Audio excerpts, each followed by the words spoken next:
Documento 135. João Batista.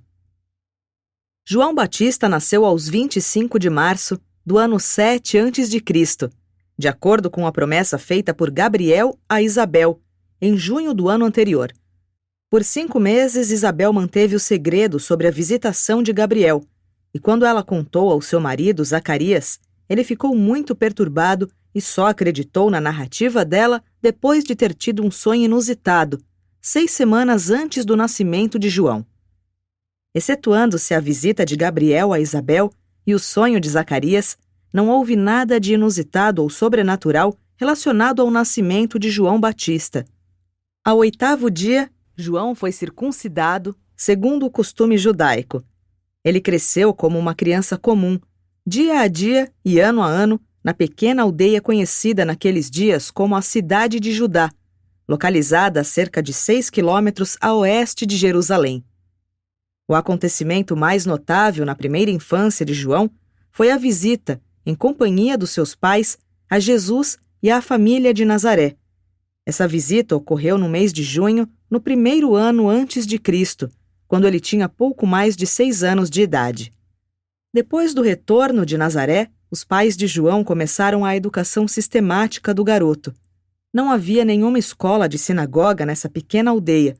Contudo, sendo um sacerdote, Zacarias era bastante bem instruído e Isabel tinha muito mais instrução do que o comum das mulheres judias. Ela pertencia ao sacerdócio, sendo uma descendente das filhas de Arão. Como João era o único filho, eles despendiam uma boa parte do seu tempo com a preparação mental dele e com a sua educação espiritual. Zacarias tinha apenas curtos períodos de serviço no templo em Jerusalém, de modo que se dedicava longamente a educar o seu filho.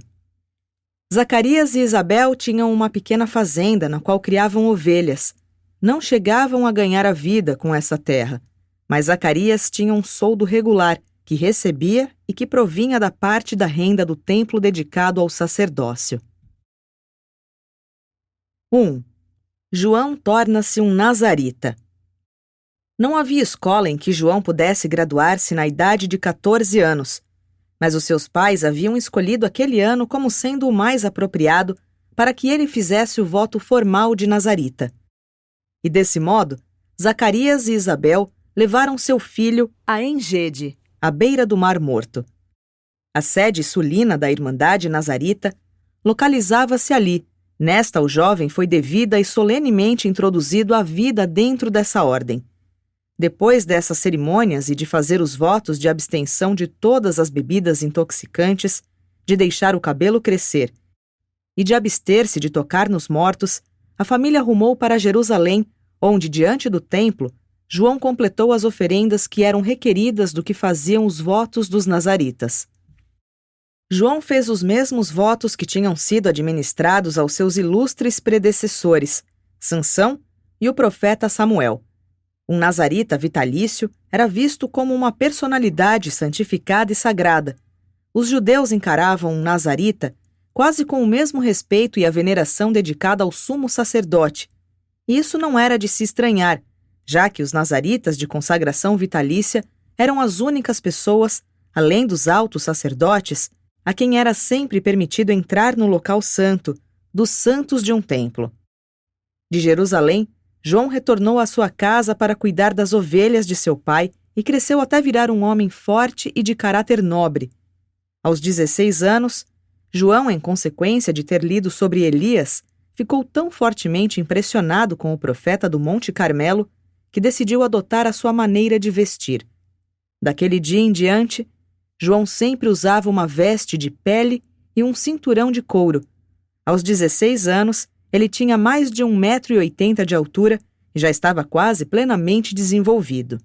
Com os seus grandes cabelos soltos e o seu modo peculiar de vestir-se, ele era de fato um jovem pitoresco, e seus pais esperavam grandes coisas do único filho deles, uma criança prometida e um nazarita para toda a vida. 2. A morte de Zacarias. Após uma doença de muitos meses, Zacarias morreu em julho do ano 12 depois de Cristo. quando João tinha um pouco mais de 18 anos. Essa foi uma época de grande embaraço para João, pois o voto nazarita o proibia de ter contato com os mortos, ainda que da própria família. Embora João estivesse empenhado em cumprir as restrições do seu voto, a respeito da contaminação por meio dos mortos, ele duvidava que tivesse sido totalmente obediente às exigências da ordem nazarita. Portanto, depois que o seu pai tinha sido enterrado, ele foi a Jerusalém, onde no nicho nazarita da Praça das Mulheres, ele ofereceu os sacrifícios necessários para sua purificação. Em setembro desse ano, Isabel e João fizeram uma viagem a Nazaré para visitar Maria e Jesus. João estava quase se decidindo a começar o trabalho da sua vida, quando foi exortado, não apenas pelas palavras de Jesus, mas também pelo seu exemplo, a retornar à sua casa, tomar conta da sua mãe e esperar pela chegada da hora do Pai. Após despedir-se de Jesus e Maria, no fim da agradável visita, João não viu Jesus de novo até o evento do seu batismo no Jordão. João e Isabel retornaram para sua casa e começaram a fazer planos para o futuro, posto que João recusou-se a aceitar o soldo de sacerdote que lhe era devido dos fundos do templo. No fim de 2 anos, eles não tinham como manter até mesmo a própria casa, e então decidiram ir para o sul levando o rebanho de ovelhas. Consequentemente, o verão em que João fez 20 anos testemunhou a mudança deles para Hebrom. No chamado deserto da Judéia, João guardava suas ovelhas ao lado de um riacho, que era o afluente de uma corrente maior que chegava ao Mar Morto, em Engede. A colônia de Engede incluía não apenas os nazaritas por consagração vitalícia ou de duração determinada, mas numerosos outros pastores ascetas que se congregavam nessa região com seus rebanhos e que se confraternizavam com a Irmandade Nazarita. Eles mantinham-se com a criação de ovelhas e com as doações que os judeus ricos faziam à ordem. À medida que o tempo passava, João retornava menos assiduamente a Hebrom, enquanto fazia visitas mais frequentes a Engede. Ele era tão inteiramente diferente da maioria de nazaritas que achou muito difícil confraternizar-se plenamente com a Irmandade. Todavia, ele gostava muito de Abner, líder e dirigente reconhecido da colônia de Engede. 3. A vida de um pastor. Ao longo do vale desse pequeno riacho, João construiu nada menos do que uma dúzia de abrigos de pedra e de currais noturnos, consistindo de pedras empilhadas, onde ele podia vigiar e guardar os seus rebanhos de ovelhas e cabras. A vida de João como pastor permitia a ele ter uma boa parte do seu tempo para pensar. Conversava muito com Esda, um jovem órfão de Betesur, a quem ele havia de um certo modo adotado e que cuidava dos rebanhos quando ele fazia suas viagens a Hebrom, para ver a sua mãe e para vender ovelhas, bem como quando ele ia até Engede para os serviços do sábado. João e o jovem viviam com muita simplicidade, sobrevivendo da carne, do leite de cabra, de mel silvestre e dos gafanhotos comestíveis daquela região. Essa sua dieta regular era complementada pelas provisões trazidas de Hebrom e de Engede, de tempos em tempos. Isabel mantinha João informado sobre os assuntos da Palestina e do mundo. A sua convicção ficava mais e mais profunda de que a hora aproximava-se rapidamente em que a velha ordem teria um fim, e de que ele próprio estava para tornar-se o arauto da chegada de uma nova idade, o reino do céu. Esse rude pastor tinha uma grande predileção pelos escritos do profeta Daniel. Lera 1000 vezes a descrição que Daniel fizera da grande imagem que, segundo Zacarias lhe havia contado, representava a história dos grandes reinos do mundo, começando com a Babilônia e então a Pérsia, a Grécia e finalmente Roma. João percebia que Roma era já composta de povos e raças de línguas diferentes, que não poderia jamais se tornar um império fortemente embasado e firmemente consolidado. Ele acreditava que Roma, mesmo então, já estava dividida em Síria, Egito, Palestina e outras províncias. E então ele ainda lia: nos dias desses reis, o Deus dos céus irá estabelecer um reino que nunca será destruído. E este reino não será entregue a outro povo, mas partirá em pedaços e consumirá todos os outros reinos e permanecerá para sempre. E foram dados a ele o domínio, a glória e um reino de tal modo que todos os povos de todas as nações e línguas deveriam servir a ele. O seu domínio é um domínio perene, que não passará, e o seu reino nunca será destruído. E o reino, o domínio e a grandeza do reino sob todos os céus serão dados ao povo dos santos do Altíssimo, cujo reino é um reino eterno, e todos os domínios servirão e obedecerão a ele. João nunca foi completamente capaz de elevar-se acima da confusão produzida por aquilo que ele havia escutado dos seus pais a respeito de Jesus e dessas passagens que lera nas Escrituras. Em Daniel ele lera: Eu vi nas visões noturnas, e eis que alguém como o Filho do Homem veio com as nuvens dos céus, e foram dados a ele o domínio, a glória e um reino. Mas essas palavras do profeta não se harmonizaram com o que os seus pais haviam ensinado a ele. Nem a sua conversa com Jesus na época da sua visita, quando tinha 18 anos, correspondia a essas afirmações das Escrituras. Apesar dessa confusão, e diante de toda essa perplexidade, a sua mãe assegurou-lhe de que o seu primo distante, Jesus de Nazaré, era o verdadeiro Messias, que tinha vindo para assentar no trono de Davi, e que ele, João, tornar-se-ia o seu arauto avançado e seu principal apoio.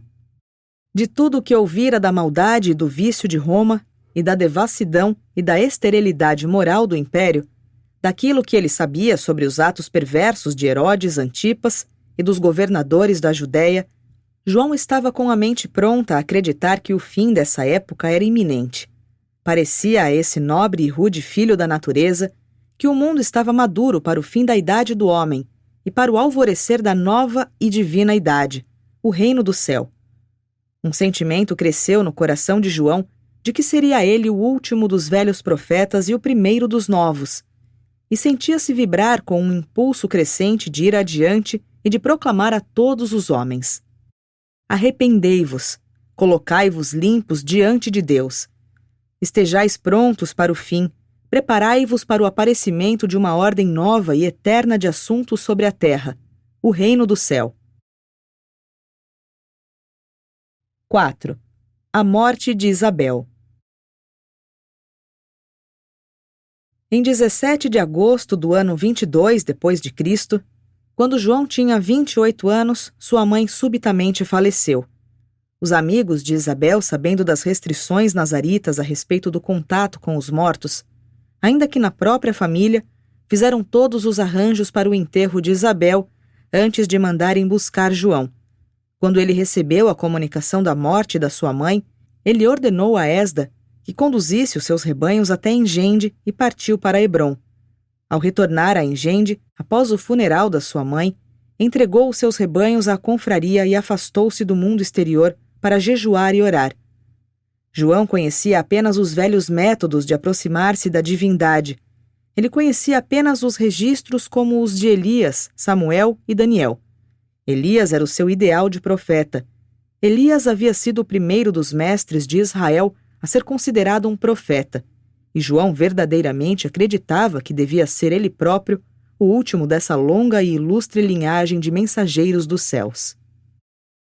Por 2 anos e meio, João viveu em Engende e persuadiu a maioria da confraria de que o fim da idade estava bem próximo, de que o reino do céu estava para se mostrar, e todos os primeiros ensinamentos que recebera eram baseados na ideia judaica dominante e no conceito do Messias como o libertador prometido, aquele que livraria a nação judaica da dominação dos seus governantes gentios. Em todo esse período, João leu suficientemente as escrituras sagradas que encontrou na casa dos nazaritas em Engende. Estava especialmente impressionado com Isaías e com Malaquias, o último dos profetas até aquela época. Leu e releu os 5 últimos capítulos de Isaías e acreditava nessas profecias. E então ele leria em Malaquias: Cuidai, eu vos enviarei Elias, o profeta anterior à vinda do grande e terrível dia do Senhor. E ele fará os corações dos pais irem contra os filhos, e os corações dos filhos irem contra os pais, de medo que eu venha e golpeie a terra com uma maldição. E foi unicamente por causa dessa promessa feita em Malaquias, de que Elias iria retornar, que João viu-se impedido de sair pregando sobre o reino vindouro e de exortar os seus companheiros judeus a fugirem da ira que viria. João estava amadurecido para a proclamação da mensagem do reino vindouro, mas essa expectativa da vinda de Elias o deteve por 2 anos mais. E sabia que ele não era Elias. O que então Malaquias havia querido dizer? A profecia seria literal ou figurada? Como poderia ele saber a verdade? Finalmente ousou pensar que, como o primeiro dos profetas era chamado Elias, então o último deveria ser conhecido finalmente pelo mesmo nome. Entretanto, ainda tinha dúvidas suficientes para não se permitir jamais vir a chamar a si mesmo de Elias. Foi a influência de Elias que levou João a adotar os seus métodos de ataque direto e áspero aos pecados e vícios dos seus contemporâneos. Ele procurou vestir-se como Elias e esforçava-se para falar como Elias. Em todos os aspectos externos, ele era como o profeta de outrora. Era um filho da natureza de tal modo robusto e pitoresco que era um destemido e ousado pregador da retidão. João não era iletrado, conhecia bem as escrituras sagradas judias, mas não tinha cultura. Sabia como pensar claro, possuía um discurso poderoso e era um denunciador inflamado. Dificilmente seria um exemplo para a sua idade, mas constituía-se em uma reprovação eloquente. Finalmente vislumbrou o método de proclamar a nova era, o reino de Deus. Decidiu que ele era mesmo quem se iria transformar no arauto do Messias.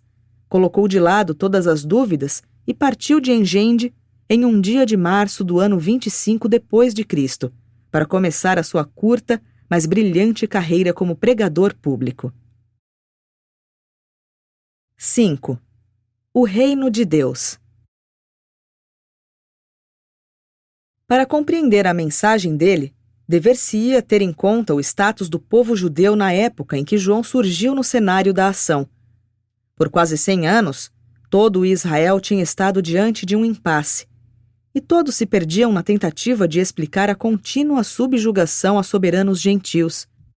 E não tinha sido ensinado por Moisés que a retidão era sempre recompensada com a prosperidade e o poder? Não era o povo escolhido de Deus? Por que o trono de Davi estava vazio e abandonado? À luz das doutrinas mosaicas e dos preceitos dos profetas, os judeus achavam difícil explicar a longa e continuada desolação nacional. Cerca de 100 anos antes dos dias de Jesus e João, uma nova escola de educadores religiosos surgira na Palestina, a dos apocalípticos. Esses novos educadores desenvolveram um sistema de crença, segundo o qual os sofrimentos e a humilhação dos judeus aconteciam por estarem eles arcando com as consequências dos pecados da nação. Eles voltavam às motivações já bem conhecidas, escolhidas para explicar o cativeiro da Babilônia e de outras épocas ainda anteriores. Contudo, assim, ensinavam os apocalípticos. Israel deveria retomar a sua coragem. Os dias de aflição estavam quase no fim. A lição do povo escolhido de Deus estava para terminar. A paciência de Deus com os gentios estrangeiros estava quase exaurida. O fim do domínio romano era sinônimo de fim da idade e, em um certo sentido, de fim do mundo. Esses novos pregadores apoiavam-se fortemente nas predições de Daniel e, consistentemente, ensinavam que a criação estava para atingir o seu estágio final. Os reinos deste mundo estavam a ponto de tornarem-se o reino de Deus. Para a mente judaica daqueles dias, esse era o significado daquela frase, o reino do céu, que está nos ensinamentos tanto de Jesus quanto de João. Para os judeus da Palestina, a frase o reino do céu não tinha senão um significado, um estado absolutamente reto, no qual Deus, o Messias, governaria as nações da terra na perfeição do poder, exatamente como ele governava nos céus. Seja feita a tua vontade, na terra como no céu. Nos dias de João, os judeus perguntavam-se com muita expectativa: quando, pois, virá o reino? Havia um sentimento geral de que o fim do domínio das nações gentias estava próximo. Havia presente em todo o mundo judeu uma esperança viva e uma intensa expectativa de que a consumação do desejo das idades ocorreria durante o período de vida daquela geração. Ainda que os judeus divergissem muito nas suas estimativas quanto à natureza do reino que estava para vir, todos estavam de acordo na sua crença de que o evento era iminente, palpável mesmo, já batendo à porta. Muitos que liam o Antigo Testamento literalmente aguardavam com expectativa por um novo rei na Palestina, por uma nação judaica regenerada, libertada dos seus inimigos e presidida pelo sucessor do rei Davi, o Messias, que iria logo ser reconhecido como o governante justo e reto de todo o mundo. Outro grupo de judeus devotos, se bem que menor, sustentava uma visão muito diferente desse reino de Deus. Ensinavam eles que o reino que estava para vir não era deste mundo, que o mundo aproximava-se do seu fim certo e que um novo céu e uma nova terra viriam para anunciar o estabelecimento do reino de Deus, que esse reino era um domínio perene, que o pecado estava para acabar e que os cidadãos do novo reino iriam tornar-se imortais no seu gozo dessa bênção sem fim. Todos concordavam que alguma purgação drástica ou alguma disciplina de purificação fosse necessária para preceder o estabelecimento do novo reino na terra. Pelo que os literalistas ensinavam, aconteceria uma guerra mundial, a qual iria destruir a todos aqueles que não acreditassem, enquanto os fiéis seriam levados a uma vitória universal e eterna. Os espiritualistas ensinavam que o reino seria inaugurado por aquele grande julgamento de Deus, que iria relegar os injustos à sua bem merecida punição de destruição final, ao mesmo tempo em que elevaria os santos crentes do povo escolhido aos assentos elevados de honra e autoridade, com o Filho do Homem, que governaria sobre as nações redimidas em nome de Deus. E esse grupo acreditava até mesmo que muitos gentios devotos poderiam ser admitidos na comunidade do novo reino. Alguns dos judeus apegavam-se à opinião de que fosse possível até mesmo que Deus pudesse estabelecer esse novo reino por intervenção direta e divina, mas a grande maioria acreditava que ele iria interpor algum representante intermediário, o Messias. Esse era o único significado possível que o termo Messias poderia ter nas mentes dos judeus da geração de João e Jesus. Messias não poderia possivelmente referir-se a alguém que meramente ensinasse a vontade de Deus ou que proclamasse a necessidade do viver reto. A todas essas pessoas sagradas, os judeus davam o título de profetas. O Messias devia ser mais do que um profeta. O Messias devia trazer o estabelecimento do novo reinado, o reino de Deus. Ninguém que falhasse em fazer isso poderia ser o Messias, no sentido judaico tradicional. Quem poderia ser esse Messias? E novamente os educadores judeus diferiam. Os mais velhos aferravam-se à doutrina do filho de Davi. Os mais jovens ensinavam que, já que o novo reino era um reino celeste, o novo governante poderia também ser uma personalidade divina, alguém que estivesse há muito à mão direita de Deus nos céus. E por estranho que possa parecer, aqueles que concebiam assim o governante do novo reino, viam-no não como um Messias humano, não como um mero homem, mas como o Filho do Homem, um Filho de Deus, um príncipe celeste, há muito esperado para assim assumir o governo feito novo, da terra. Esse era o pano de fundo religioso do mundo judaico, quando João entrou em cena proclamando: Arrependei-vos, pois o reino do céu está ao alcance das mãos. Torna-se, portanto, claro que o anúncio feito por João do reino que viria tinha nada menos do que meia dúzia de significações diferentes nas mentes daqueles que ouviam a sua pregação apaixonada. Entretanto, qualquer que fosse o significado atribuído às frases que João empregava, cada um desses vários grupos que esperavam o advento do reino judaico estava intrigado pelas proclamações desse pregador da retidão e do arrependimento, sincero e entusiasta e ainda rudemente expedito, que tão solenemente exortava os seus ouvintes a escapar da ira que está por vir. 6. João começa a pregar. No início do mês de março do ano 25 depois de Cristo, João viajou pela costa ocidental do Mar Morto e Rio Jordão acima, do lado oposto de Jericó, na antiga parte rasa sobre a qual Jóshua e os filhos de Israel passaram para entrar pela primeira vez na terra prometida, e atravessando até o outro lado do rio, ele estabeleceu-se próximo da entrada dessa parte rasa e começou a pregar ao povo que atravessava o rio em um sentido e no outro. Esse era o val mais frequentado para travessias do Jordão. Para todos aqueles que ouviam João, ficava claro que ele era mais do que um pregador. A grande maioria daqueles que escutavam aquele homem estranho, vindo do deserto da Judéia, partia acreditando que tinha ouvido a voz de um profeta.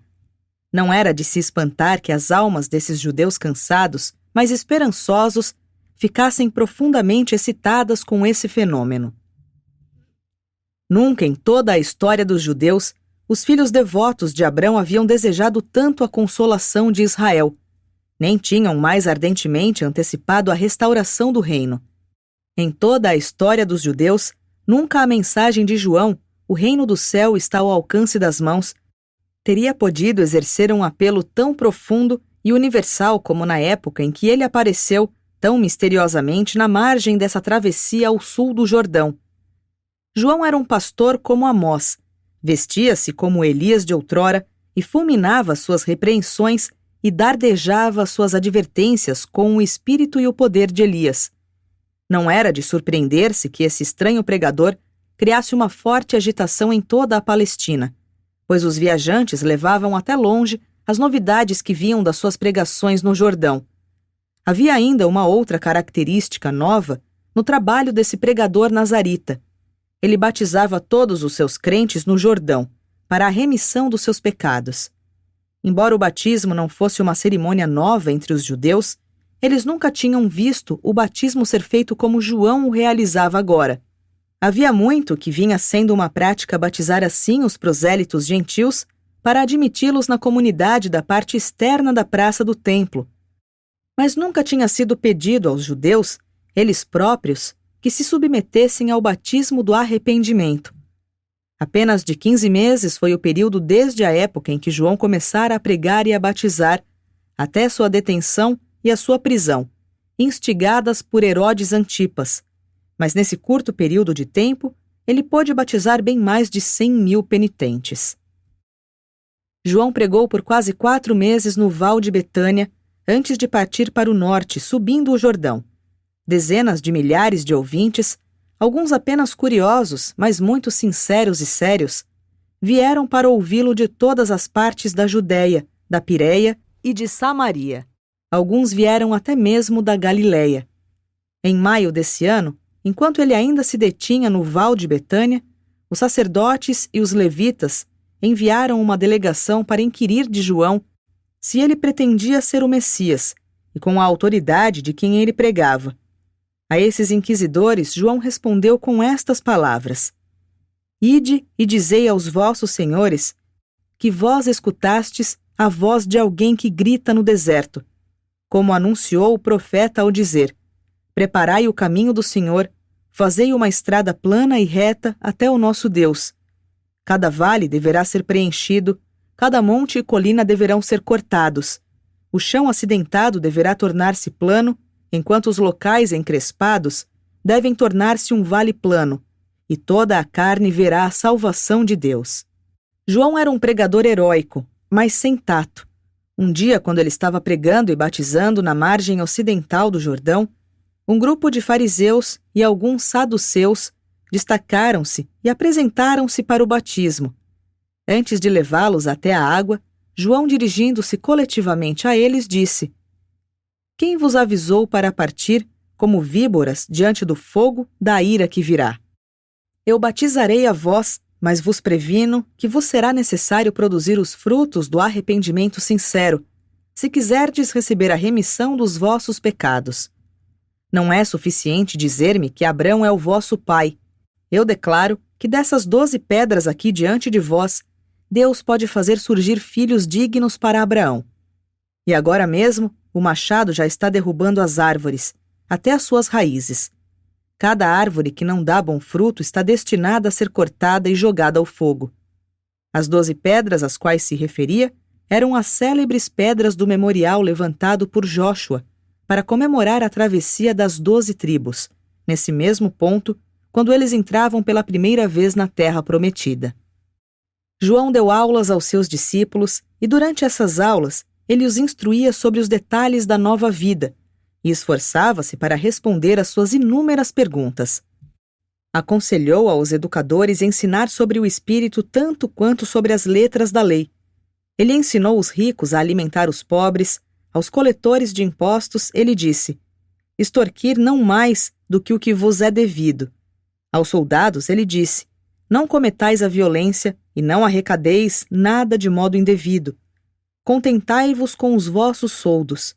E ao mesmo tempo a todos aconselhava: preparai-vos para o fim das idades. O reino do céu está ao alcance das mãos. 7. A jornada de João para o norte. João ainda tinha ideias confusas sobre o reino que estava para vir e o seu rei. Quanto mais ele pregava, mais confuso tornava-se. Mas essa incerteza intelectual a respeito da natureza do reino que viria, em nada diminuía a sua convicção da chegada imediata deste reino. João podia estar confuso na sua mente, mas nunca em espírito. Não tinha dúvida sobre a vinda do reino, mas estava longe de ter certeza quanto ao fato de que fosse Jesus, ou não o soberano daquele reino. Enquanto João se atinha à ideia da restauração do trono de Davi, os ensinamentos dos seus pais de que Jesus, nascido na cidade de Davi, seria o tão esperado libertador, parecia consistente. Mas naqueles momentos em que se inclinava mais para a doutrina de um reino espiritual e para o fim da idade temporal na terra, ele ficava em uma dúvida cruel quanto ao papel que Jesus exerceria em tais eventos. Algumas vezes questionava tudo, mas não por muito tempo. Realmente ele gostaria de poder conversar sobre tudo aquilo com o seu primo Jesus, mas isso ia contra o acordo estabelecido entre eles. À medida que João viajara para o norte, mais ele pensava sobre Jesus. Parara em mais de uma dúzia de locais enquanto viajava Jordão acima. E foi no vilarejo de Adão, onde primeiro referiu-se a um outro que está para vir depois de mim, em resposta à pergunta direta que os seus discípulos fizeram a ele: sois vós o Messias? E ele continuou dizendo: depois de mim virá um que é maior do que eu, de cuja sandália não sou digno de afrouxar e desatar as correias. Eu vos batizo com água, mas ele irá batizá-los com o Espírito Santo. E com a sua pá na mão, irá cuidadosamente limpar esse chão das ervas daninhas. Ele recolherá o trigo no seu celeiro, mas o refúgio ele o queimará com o fogo do julgamento.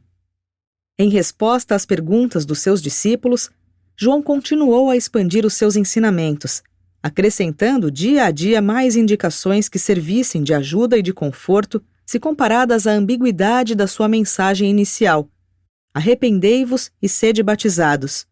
Nessa época, multidões chegavam da Galiléia e de Decápolis. Dezenas de crentes sinceros permaneciam com o seu adorado mestre dia após dia. 8. O encontro de Jesus e João.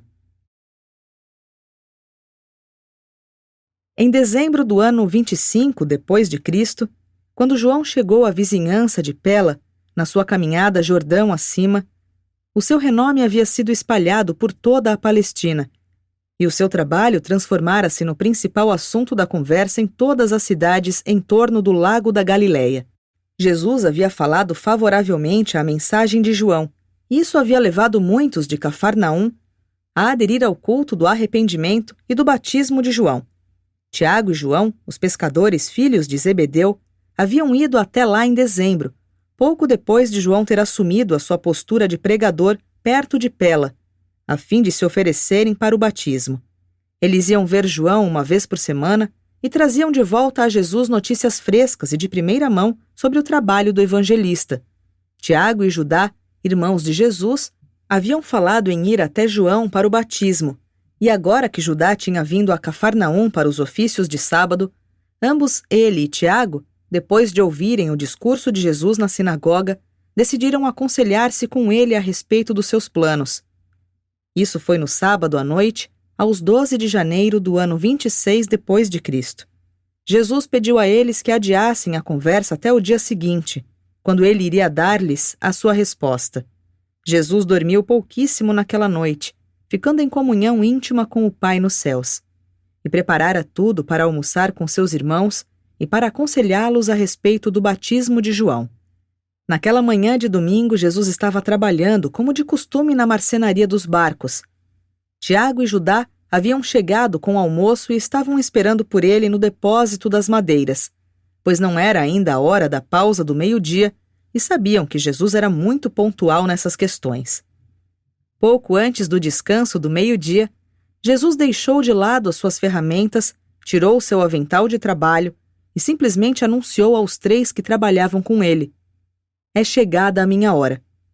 Ele foi até os seus irmãos, Tiago e Judá, e repetiu: "A minha hora chegou. Vamos até João." E então eles partiram imediatamente para Pela, comendo o almoço enquanto viajavam. Isso foi no domingo, 13 de janeiro. Eles pararam à noite no Vale do Jordão e no dia seguinte chegaram no local em que João batizava por volta do meio-dia. João mal havia começado a batizar os candidatos do dia. Dezenas de arrependidos estavam na fila, à espera da sua vez, quando Jesus e os seus 2 irmãos entraram nessa fila de homens e mulheres sinceros que passavam a crer no reino que viria, segundo a pregação de João. João tinha perguntado aos filhos de Zebedeu sobre Jesus e havia ouvido falar sobre as observações de Jesus a respeito da sua pregação. E estava dia após dia esperando vê-lo entrar em cena, mas não esperava acolhê-lo na fila dos candidatos ao batismo. Absorvido pelos detalhes de um batismo rápido daquele grande número de convertidos, João não levantou os olhos para ver Jesus, até que o Filho do Homem estivesse bem diante dele. Quando João reconheceu Jesus, as cerimônias foram suspensas por um momento, enquanto ele cumprimentava o seu primo na carne e perguntava: "Mas por que vieste até dentro da água para saudar-me?" E Jesus respondeu: "Para submeter-me ao teu batismo." João replicou: "Mas sou eu que tenho necessidade de ser batizado por ti. Por que vieste até a mim?"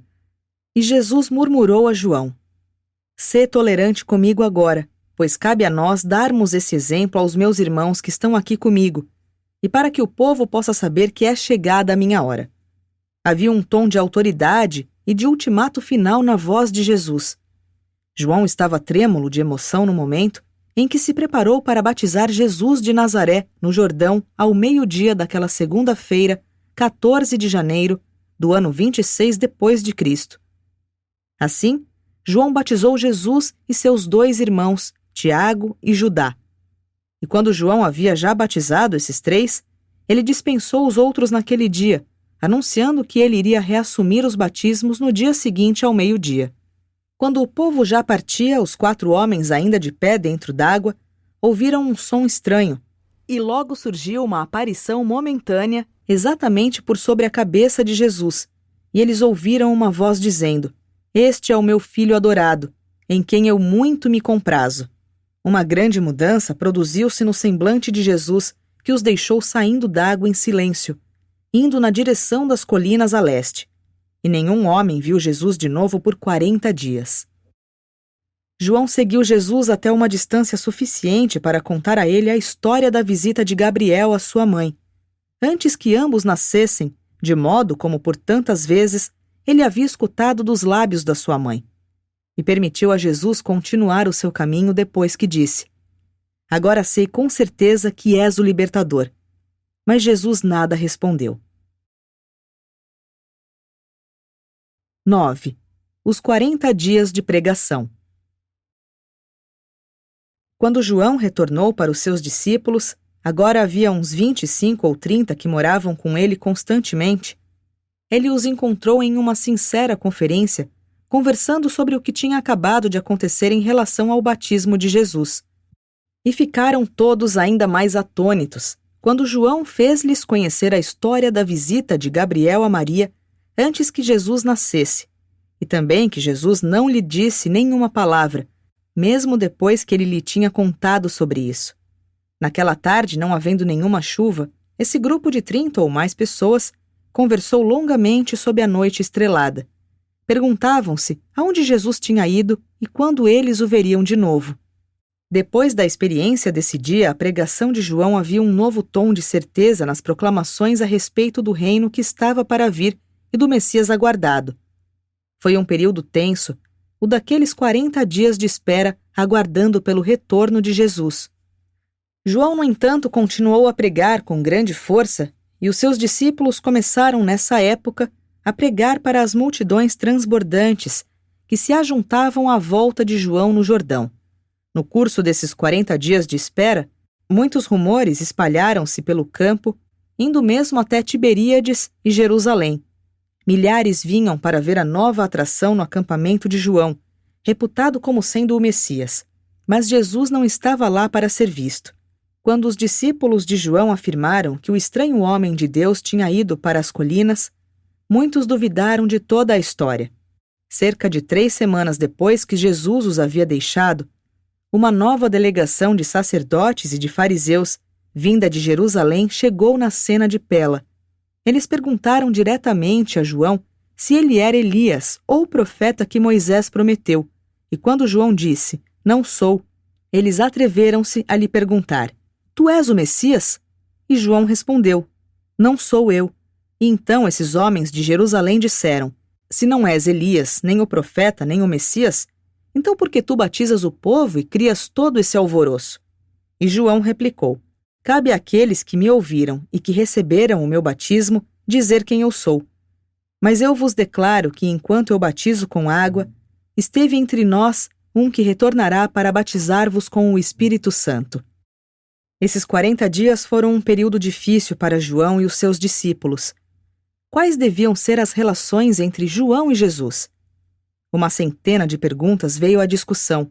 A política e as preferências egoísticas começaram a surgir. Discussões intensas surgiram em torno das várias ideias e conceitos do Messias. Tornar-se-ia ele um líder militar e um rei davídico? Iria ele aniquilar os exércitos romanos, como Jóshua fez com os cananeus? Ou viria para estabelecer um reino espiritual? João optou por decidir, com a minoria, que Jesus tinha vindo para estabelecer o reino do céu, ainda que não tivesse claro na sua própria mente o que devia ser incluído nessa missão de estabelecimento do reino do céu. Esses foram dias árduos na experiência de João, e ele orou pelo retorno de Jesus. Alguns dos discípulos de João organizaram grupos de exploração para ir à procura de Jesus. Mas João os proibiu, dizendo, "Os nossos tempos estão nas mãos de Deus nos céus, e ele irá guiar o seu filho escolhido." E foi cedo na manhã de sábado, 23 de fevereiro, que a comitiva de João, ocupada em comer a sua refeição matinal, ao olhar na direção norte, avistou Jesus vindo até eles. Na medida em que Jesus se aproximava deles, João se pôs de pé em uma grande rocha e, levantando a sua voz sonora, disse, "Eis o Filho de Deus, o libertador do mundo." Foi sobre ele que eu disse, "Depois de mim haverá um que é o escolhido antes de mim, porque ele veio antes de mim." Por causa disso, eu saí do deserto para pregar o arrependimento e para batizar com a água, proclamando que o reino do céu está ao alcance das nossas mãos. E agora, vem um que irá batizar-vos com o Espírito Santo. E eu vi o Espírito Divino descendo sobre esse homem. Eu ouvi a voz de Deus declarar, "Este é o meu Filho adorado, em quem eu muito me comprazo." Jesus rogou-lhes que voltassem à sua refeição, enquanto se assentava para comer com João, seus irmãos, Tiago e Judá, haviam voltado para Cafarnaum. Cedo na manhã do dia seguinte, Jesus deixou João e os seus discípulos, indo de volta para a Galiléia. Não garantiu nada no que dizia respeito a quando eles iriam vê-lo de novo. Às perguntas de João sobre a sua própria pregação e missão, Jesus apenas disse, "O meu Pai irá guiar-te agora e no futuro, como o fez no passado." E esses 2 grandes homens separaram-se naquela manhã nas margens do Jordão para nunca mais se falarem um ao outro na carne. 10. João viaja para o sul. Desde que Jesus tinha ido para o norte da Galiléia, João sentia-se levado a voltar-se com os seus passos para o sul. Por conseguinte, no domingo de manhã, 3 de março, João e o restante dos seus discípulos começaram a sua jornada para o sul. Cerca de um quarto dos seguidores imediatos de João, nesse meio tempo, haviam partido para a Galiléia à procura de Jesus. Havia uma tristeza confusa em torno de João. Nunca mais ele pregou como o tinha feito antes de batizar Jesus.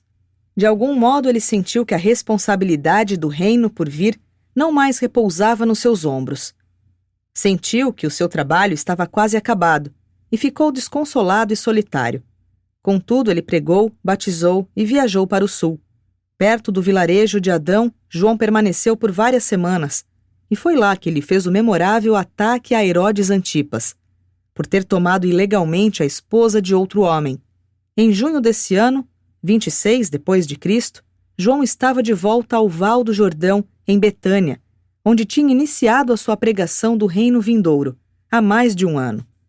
Nas semanas que se seguiam ao batismo de Jesus, o caráter da pregação de João gradualmente transformou-se em uma proclamação de misericórdia pela gente comum, enquanto ele denunciava com veemência renovada a corrupção dos governantes políticos e religiosos. Herodes Antipas, em cujo território João tinha estado pregando, ficou alarmado com a ideia de que ele e os seus discípulos pudessem começar uma rebelião. Herodes também se ressentia das críticas públicas de João sobre os seus assuntos domésticos. Em vista de tudo isso, Herodes decidiu colocar João na prisão. Consequentemente, muito cedo, na manhã de 12 de junho, antes que chegasse a multidão para ouvir a pregação e testemunhar o batismo, os agentes de Herodes haviam prendido João. Na medida em que as semanas passavam e ele não era libertado, os seus discípulos espalharam-se por toda a Palestina, muitos deles indo até a Galiléia para juntarem-se aos seguidores de Jesus. 11. João na prisão. João teve uma experiência solitária e um tanto amarga na prisão. A poucos dos seus seguidores foi permitido vê-lo. Ele ansiava por encontrar Jesus, mas tinha de contentar-se em ouvir os relatos da sua obra através daqueles seguidores seus, que se haviam transformado em crentes do Filho do Homem. Muitas vezes era ele tentado a duvidar de Jesus e da sua missão divina. Se Jesus era o Messias, por que nada fez para libertá-lo desse inconcebível aprisionamento? Por mais de 1 ano e meio esse homem rude de Deus, amante do ar livre, definhou naquela prisão desprezível. E essa experiência foi um grande teste para sua lealdade e fé em Jesus. De fato, toda essa experiência foi mesmo um grande teste para a fé que João possuía em Deus. Muitas vezes ele foi tentado a duvidar até mesmo da autenticidade da sua própria missão e experiência. Após ter estado na prisão por muitos meses, um grupo de discípulos seus veio até ele e, após contar sobre as atividades públicas de Jesus, disse: "Vê tu, mestre, pois aquele que estava contigo no Alto Jordão prospera e recebe todos que vêm a ele. Ele festeja até mesmo com publicanos e pecadores. Tu deste um testemunho corajoso sobre ele, e ainda assim ele nada faz para a tua libertação." Mas João respondeu aos seus amigos: "Esse homem nada pode fazer que não tenha sido dado a ele pelo seu Pai nos céus. Vós vos lembrais bem de que eu disse: não sou eu o Messias, mas sou um que foi enviado antes a preparar o caminho para ele. E isso eu fiz. O que possui a noiva é o noivo, mas o amigo do noivo, que está próximo dele e o escuta, rejubila-se grandemente por causa do ruído da sua voz. Essa minha alegria, portanto, cumpriu-se. Ele deve crescer, mas eu devo diminuir. Sou desta terra e já passei a minha mensagem. Jesus de Nazaré desceu à terra vindo dos céus e está acima de todos nós. O Filho do Homem desceu de Deus e as palavras de Deus ele irá dizer a vós. Pois o Pai nos céus não mede o Espírito que dá ao seu próprio Filho. O Pai ama o seu Filho e irá logo colocar todas as coisas nas mãos desse Filho. Aquele que acredita no Filho tem a vida eterna, e essas palavras que eu disse são verdadeiras e perduráveis. Esses discípulos ficaram assombrados com o pronunciamento de João, tanto que partiram em silêncio. João ficara também muito agitado, pois percebeu que tinha acabado de fazer uma profecia. Nunca mais ele duvidou completamente da missão e da divindade de Jesus. Mas foi um desapontamento sentido para João que Jesus não tivesse enviado a ele nenhuma palavra, que não tivesse vindo vê-lo e que não tivesse exercido nenhum dos seus grandes poderes para libertá-lo da prisão. Jesus, no entanto, sabia de tudo isso, e então, assim, mantinha um grande amor por João. Mas sendo agora conhecedor da sua natureza divina e sabendo plenamente das grandes coisas que estavam em preparação para João quando ele partisse deste mundo, e também sabendo que o trabalho de João na terra havia acabado, ele obrigou-se a não interferir na evolução natural da carreira do grande pregador-profeta. Essa longa espera na prisão estava tornando-se humanamente intolerável. Uns poucos dias antes da sua morte, João novamente enviou mensageiros de confiança a Jesus, perguntando: "O meu trabalho está feito? Por que me enlangueço na prisão? És verdadeiramente o Messias ou devemos procurar outro?" E quando esses 2 discípulos levaram essa mensagem a Jesus, o Filho do Homem respondeu: "Ide a João e dizei a ele que não me esqueci dele, e que ele deve suportar tudo isso também, pois o conveniente é que cumpramos tudo o que é reto. Dizei a João o que vós vistes e ouvistes, que as boas novas são pregadas aos pobres. E finalmente dizei ao amado precursor da minha missão na terra, que ele será abundantemente abençoado na idade que está para vir se ele, de mim, não encontrar ocasião para duvidar e cair." E essa foi a última palavra que João recebeu de Jesus. E essa mensagem confortou-o grandemente e muito fez para estabilizar a sua fé e para prepará-lo para o trágico fim da sua vida na carne, que veio pouco tempo depois dessa ocasião memorável. 12. A morte de João Batista. De fato, João estava trabalhando no sul da Pérea, quando foi preso e levado imediatamente para a prisão da fortaleza de Macaeros, onde foi encarcerado até a sua execução. Herodes governava sobre a Pérea e a Galiléia. Nessa época mantinha residência na Pérea, tanto em Júlias quanto em Macaeros. Na Galiléia, a residência oficial tinha sido levada de Séforis para a nova capital em Tiberíades. Herodes temia libertar João por medo de que ele instigasse a rebelião. Temia condená-lo à morte e que a multidão causasse motins na capital, pois milhares de pereianos acreditavam que João era um homem sagrado, um profeta. Portanto, Herodes mantinha o pregador nazarita na prisão, não sabendo mais o que fazer com ele. Muitas vezes João tinha estado perante Herodes, mas nunca concordara em sair dos domínios de Herodes, nem de abster-se de todas as atividades públicas se fosse libertado. E a nova agitação a respeito de Jesus de Nazaré, que crescia firmemente, serviu para admoestar Herodes de que não era a hora de libertar João. Além disso, João era também uma vítima do ódio intenso e amargo de Herodias, a mulher ilegal de Herodes. Em inúmeras ocasiões, Herodes falou com João sobre o reino do céu, ao mesmo tempo em que ficava algumas vezes seriamente impressionado com a sua mensagem e tinha medo de libertá-lo da prisão. Já que em Tiberíades grande parte do edifício estava em construção, Herodes passava um tempo considerável nas suas residências pereianas, pois tinha predileção pela fortaleza de Macaeros. Muitos anos passariam antes que todos os prédios públicos e a residência oficial em Tiberíades estivessem completamente prontos. Para celebrar o seu aniversário, Herodes fez uma grande festa no palácio em Macaeros e convidou os seus principais oficiais e outros homens de posição elevada nos conselhos do governo da Galiléia e Pérea. Já que Herodias tinha fracassado em causar a morte de João, por apelo direto a Herodes, ela estabeleceu para si mesma a tarefa de levar João à morte por meio de um plano astuto. No decorrer das festividades e entretenimentos daquela noite, Herodias apresentou a sua filha para dançar diante dos convivas.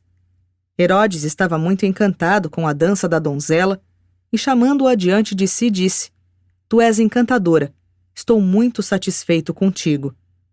Pede a mim, neste meu aniversário, o que desejares, que eu darei a ti, ainda que seja a metade do meu reino." E Herodes fazia tudo isso sob a influência de muito vinho. A donzela retirou-se e perguntou à sua mãe o que deveria ela pedir a Herodes. Herodias disse: Vá a Herodes e peça a cabeça de João Batista. E a jovem donzela, retornando à mesa do banquete, disse a Herodes: Eu peço que me entregues imediatamente a cabeça de João Batista em uma bandeja. Herodes ficou cheio de medo e de tristeza, no entanto, havia dado a sua palavra diante de todos os que se assentavam para banquetear-se com ele, e por isso não podia negar o pedido. E Herodes Antipas enviou um soldado com a ordem de trazer a cabeça de João. E João teve então a sua cabeça decepada naquela noite, na prisão, e o soldado trouxe a cabeça do profeta em uma bandeja e apresentou-a à jovem donzela no fundo da sala de banquete. E a donzela deu a bandeja à sua mãe. Quando os discípulos de João ouviram sobre isso, vieram à prisão buscar o corpo de João e, depois de colocá-lo em um túmulo, foram embora e contaram tudo a Jesus.